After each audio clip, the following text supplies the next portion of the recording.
aku tuh udah tahu. Kenapa nggak bilang sama kau? Ya ampun, kan nggak tahu nih ya sih. Cewek ini mubazir nih, buang-buang makanan. Ih, di mana? Ya ampun.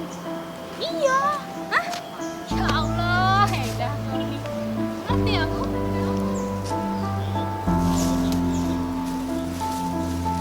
Buang makanan lagi. Apa? Udah tahu lah masalah itu. Ya kan kau. Hedah kau nih. Dek, gak usah lah dek ngasih makanan kali ini. Aku sudah diterima begawi.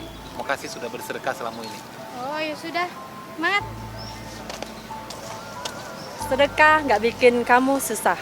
Setiap Jumat pagi ada bagi-bagi sarapan gratis di beberapa tempat di kota Palembang bersama Jumat Barokah.